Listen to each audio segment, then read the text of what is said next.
Olá galerinha, tudo bem com vocês? Professor Daniel falando, disciplina de Geografia. Vamos nós para mais uma videoaula. Desta feita, começarmos a nossa discussão sobre a região norte. Várias características iremos discutir ao longo dessas próximas aulas acerca da região norte do Brasil.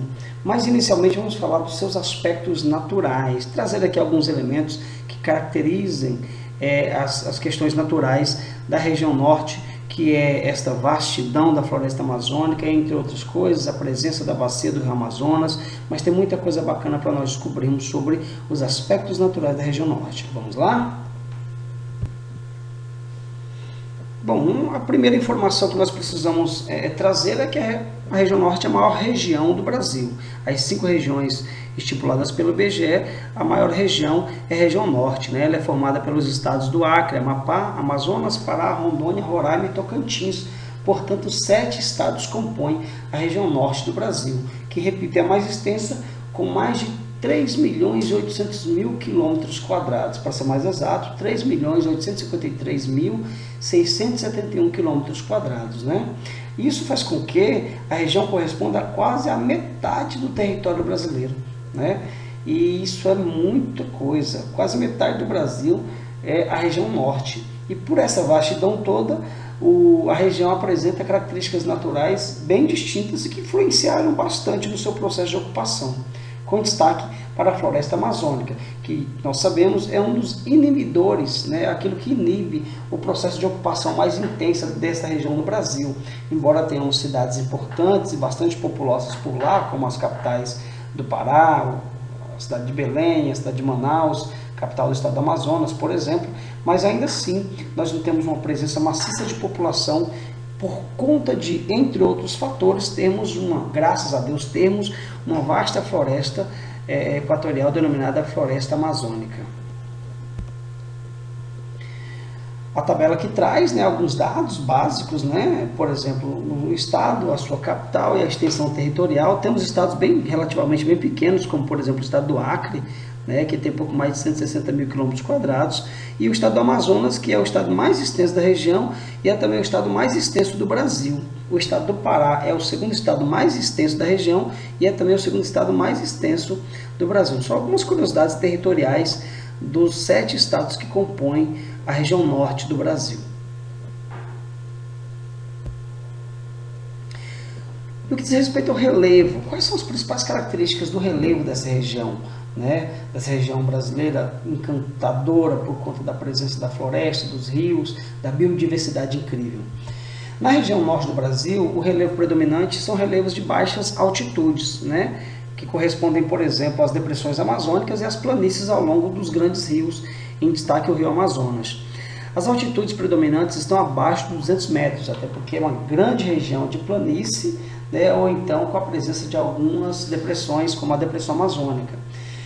No interior e nas bordas das depressões ocorrem alguns planaltos relativamente mais elevados que os terrenos das depressões, né? Porém ainda em grande parte são inferiores a 500 metros de altitude. Então, caracteristicamente falando, o relevo da região norte ele é um relevo predominantemente de planícies ou de algumas situações de depressões, e nas bordas dessas depressões a presença de alguns planaltos, porém com altitudes não muito consideráveis. É o que caracteriza o relevo da região norte do Brasil.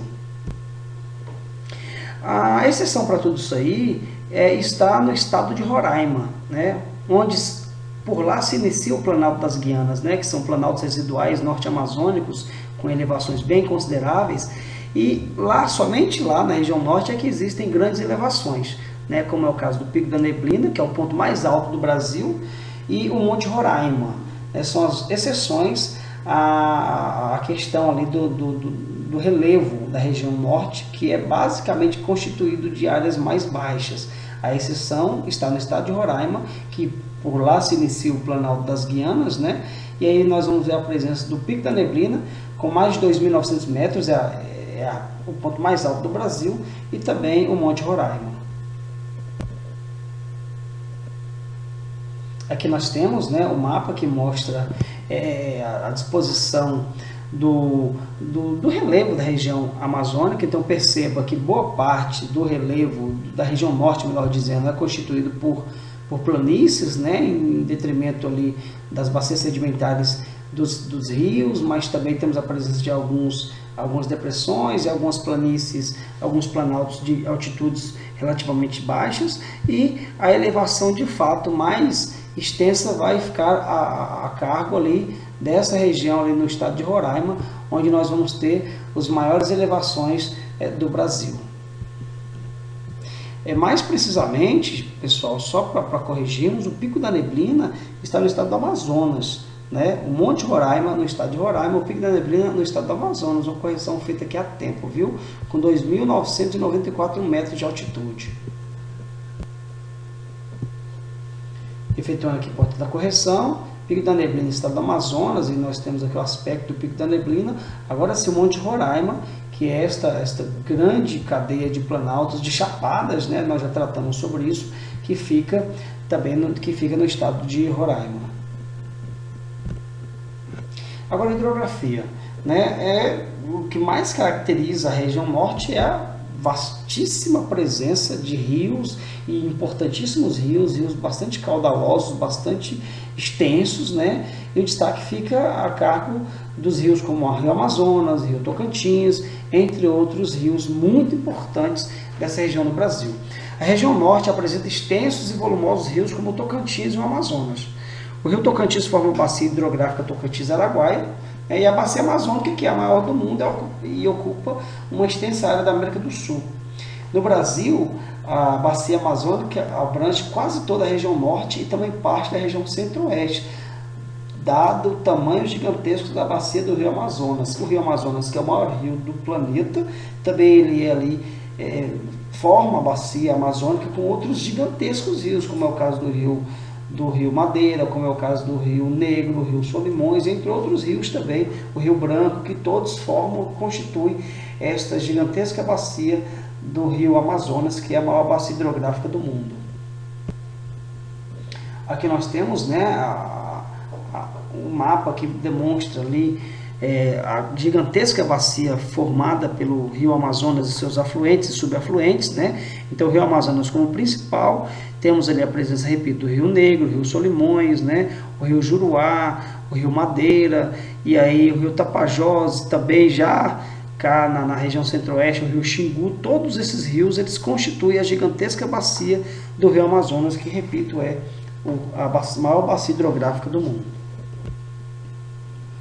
Com relação à ocupação, os rios e a sua ocupação, de que forma a população, os ribeirinhos, a população nativa lida com o rio, de que forma elas sobrevivem, de que forma elas se relacionam, de que forma elas se organizam à margem desses rios, aquelas poucas populações, relativamente falando, aquela pouca população, se comparado com a gigantesca população brasileira, essa população que vive no interior da região norte, mais precisamente ali na região amazônica, qual é a relação dessas pessoas com os seus rios? Então, na bacia amazônica circula cerca de 20% de toda a água doce do planeta.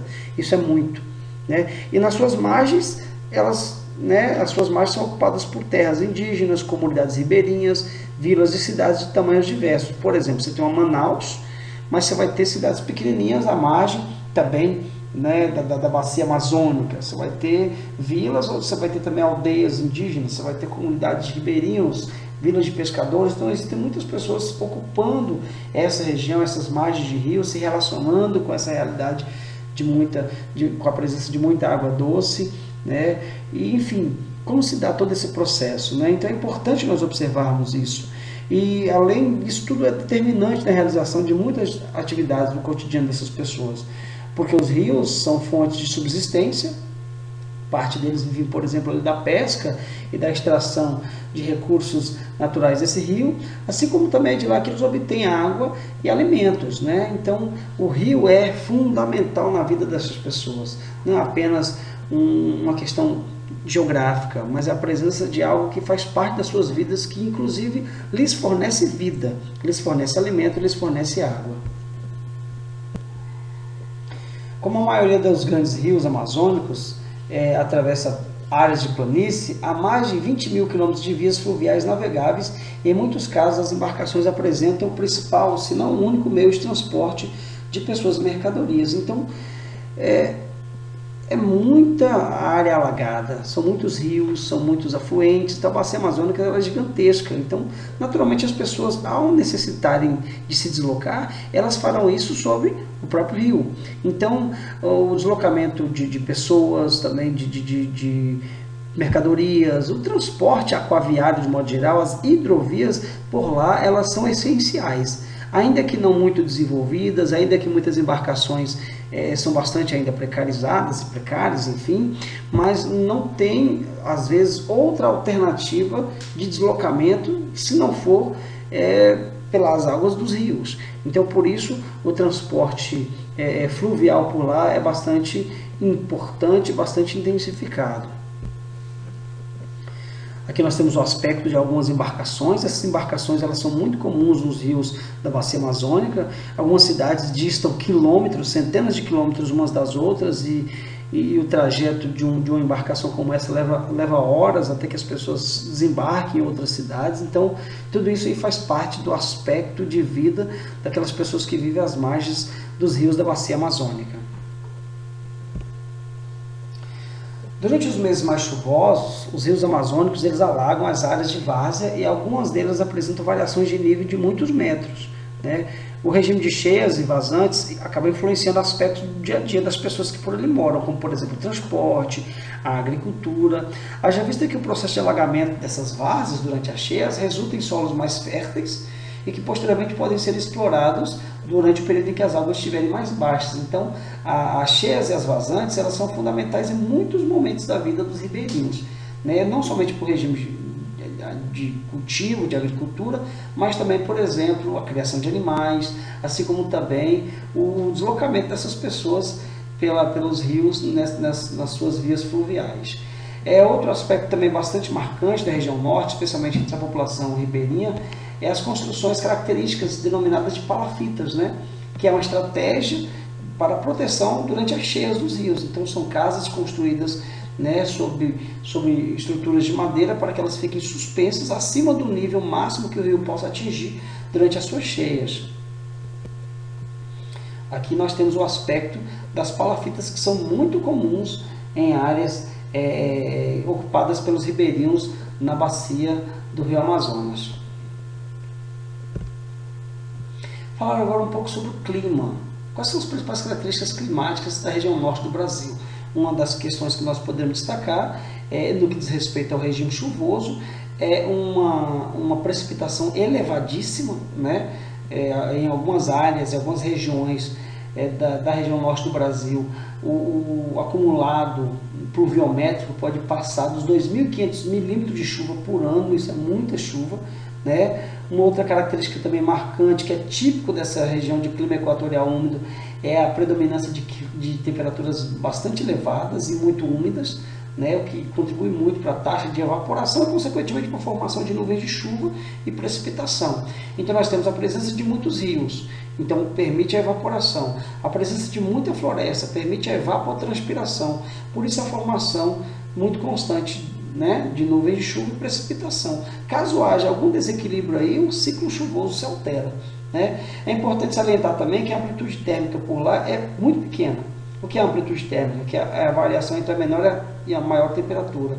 Como a temperaturas elevadas o dia todo, o ano todo, então a variação entre o momento mais frio e mais quente do ano é pequena. Assim como também as estações mais quentes e mais frias do ano também é pequena, né? Então, uma característica é essa amplitude térmica bastante pequena, com pouca variação de temperatura entre o dia e a noite ou entre as estações mais frias e mais quentes. Os dois mapas revelam, por exemplo, aqui a média de temperatura em graus Celsius. Perceba, usando o Brasil como base, e aí isso é a média, né? Perceba como a região norte do Brasil ela tem uma média elevadíssima, ali que supera os 27, 25, 27 graus em média de temperatura, é uma média muito elevada.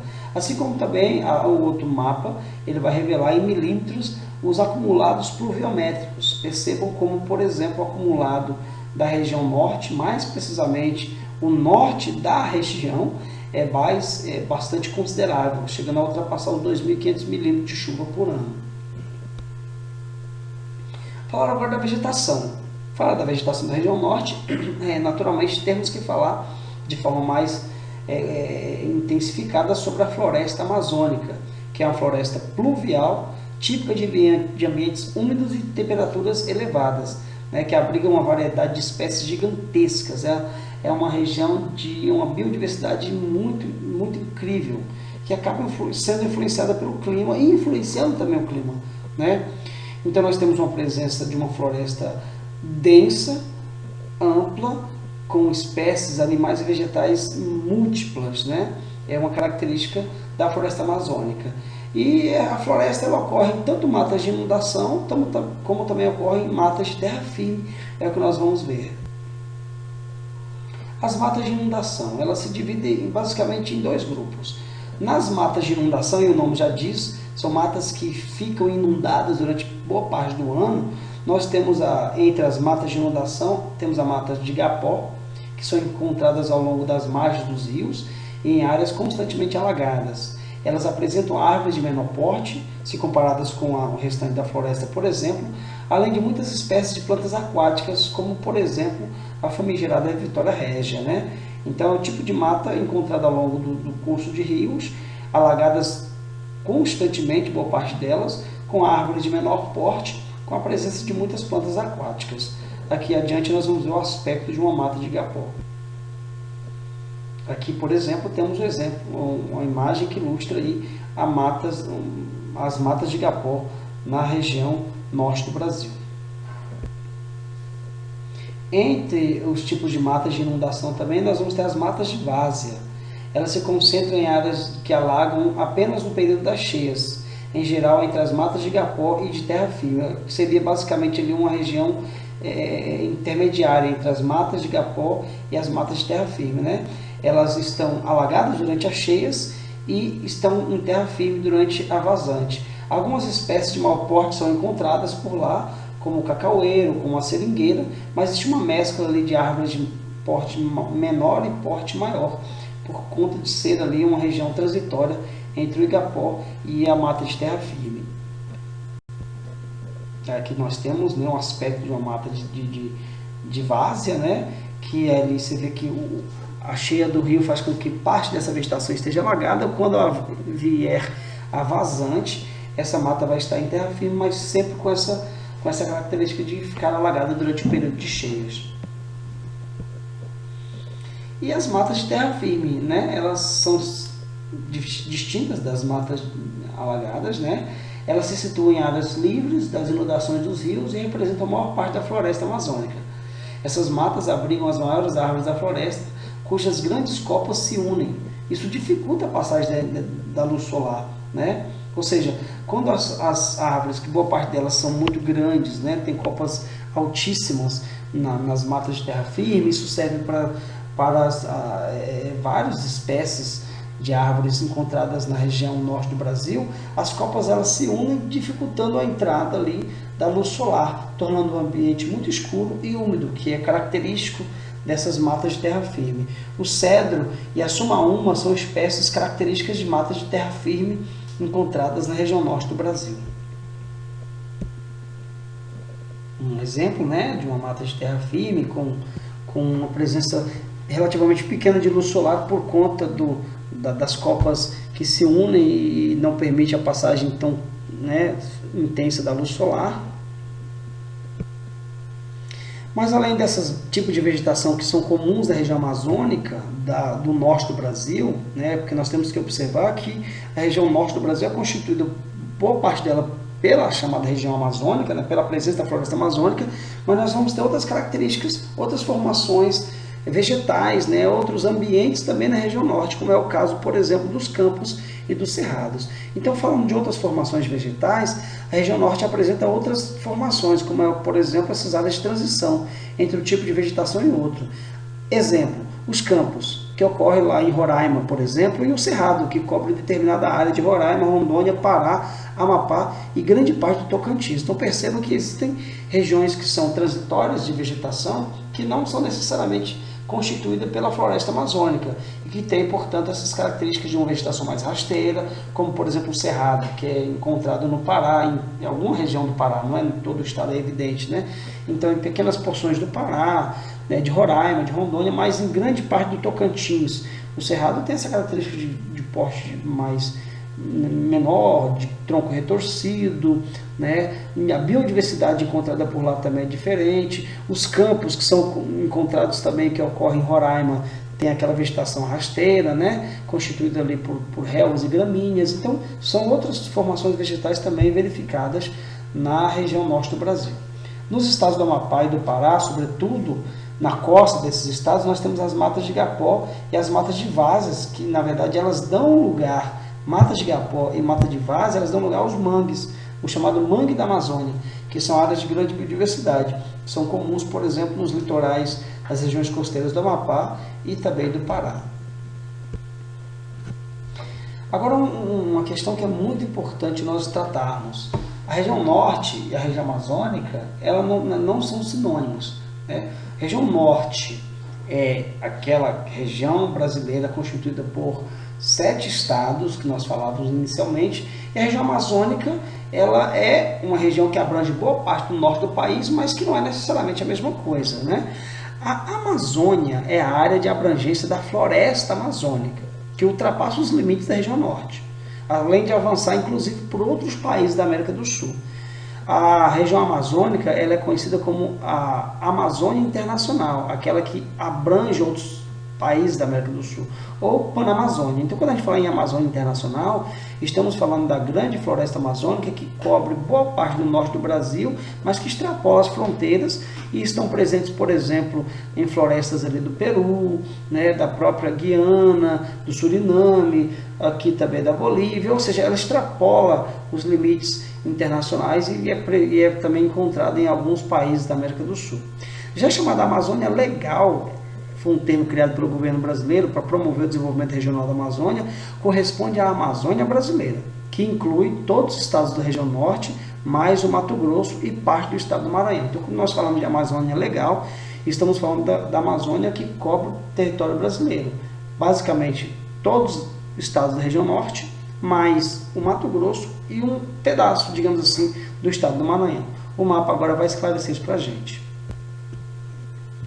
Percebam que a chamada Amazônia Legal, ela abrange, ela ultrapassa os limites da região norte. Então ela pega parte do Maranhão e pega também o estado do Mato Grosso. Assim como a floresta amazônica, ela avança para a Guiana, para o Suriname, para a Venezuela, para a Colômbia, Equador, Peru e Bolívia, né? Nós temos a floresta amazônica, que extrapola ali os limites do território brasileiro, embora boa parte dela esteja no Brasil, né? E a região norte é constituída aqui por esta fronteira rosa aqui que nós estamos percebendo. Então, só para nós distinguirmos uma coisa da outra. Então, região norte e região amazônica não são sinônimos. Pessoal, é isso, basicamente, o que nós tínhamos para tratar com vocês, né? Para trazer nessa nossa aula inicial sobre a região norte. É sempre importante salientar que tudo que nós produzimos aqui, nós produzimos a partir do material que temos à disposição, que é a coleção Araranguá Plus, da História Moderna, Geografia 7º ano, tá bom? Muito obrigado a cada um de vocês pela paciência, por estar comigo nessa videoaula e até a nossa próxima oportunidade e um forte abraço.